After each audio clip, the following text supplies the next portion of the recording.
கிருஷ்ணகிரி அருகே உள்ள போகனப்பள்ளி மலை அடிவாரத்தில் அமைந்து பல நூற்றாண்டுகள் பழமை வாய்ந்த ஸ்ரீ கதிரியப்பா என்ற ஸ்ரீ லட்சுமி நரசிம்ம திருக்கோவில் மகா கும்பாபிஷேகம் நடைபெற்றது.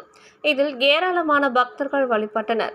கிருஷ்ணகிரி அருகே உள்ள போகனப்பள்ளி மலை அடிவாரத்தில் ஸ்ரீ கதிரியப்பா என்ற லட்சுமி நரசிம்ம திருக்கோவில் மிக சிறிய அளவில் காணப்பட்ட இந்த பழமையான திருக்கோவில் நாளடைவில் சிதிலமடைந்த நிலையில் காணப்பட்டதால் இந்த திருக்கோவிலை கங்கலேரி, ஆலப்பட்டி, எர்ரபைனப்பள்ளி, புது பைனப்பள்ளி, கோவிந்தப்பள்ளி, கீழ்பிக்குனப்பள்ளி, பெரிய பனமுட்லு, குந்தாரப்பள்ளி, அக்ரஹாரம், கொடுகூர் ஆகிய கிராம மக்கள் ஒன்றிணைத்து தங்களது குல தெய்வமான ஸ்ரீ கதிரியப்ப என்ற ஸ்ரீ லட்சுமி நரசிம்ம திருக்கோவிலை பல லட்சம் மதிப்பீட்டில் கட்டி முடிக்கப்பட்டது. புதியதாக கட்டி முடிக்கப்பட்ட ஸ்ரீ கதிரியப்ப என்ற ஸ்ரீ லட்சுமி நரசிம்மர் திருக்கோவிலின் மகா கும்பாபிஷேகம் வெகு விமர்சையாக நடைபெற்றது.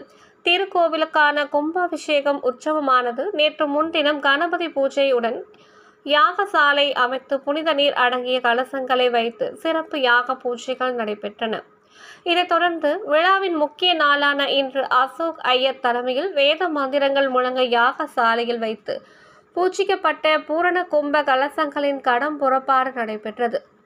தலையில் சுமந்தவாறு திருக்கோவிலை வலம் வந்ததைத் தொடர்ந்து ஸ்ரீ கதிரியப்ப என்ற ஸ்ரீ லட்சுமி நரசிம்மர் திருக்கோவிலில் புதிதாக அமைக்கப்பட்ட கோபுர விமானத்தின் மீது உள்ள கும்ப கலசத்திற்கு வேத மந்திரங்களுடன் புனித நீர் ஊற்றி மகா கும்பாபிஷேகம் நடத்தப்பட்டது.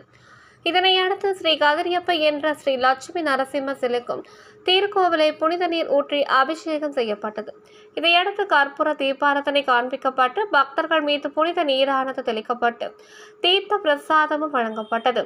பின்னர் மூலவரான ஸ்ரீ கதிரியப்ப என்ற ஸ்ரீ லட்சுமி நரசிம்மருக்கு மகா மங்கள ஆரத்தி தீபாராதனைகள் காண்பிக்கப்பட்டது.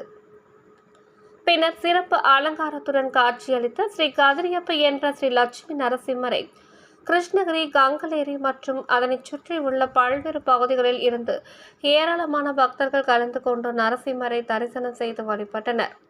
இந்த மகா கும்பாபிஷேக விழாவினை ஒட்டி அனைத்து பக்தர்களுக்கும் அன்னதானமும் வழங்கப்பட்டது. தொடர்ந்து 24 நாட்களுக்கு தினமும் மண்டல பூஜைகளும் நடைபெற உள்ளது. இந்த விழாவிற்கான ஏற்பாடுகளை கங்கலேரி, ஆலப்பட்டி 11 கிராமங்களை சேர்ந்த மக்கள் சிறப்பாக செய்திருந்தனர்.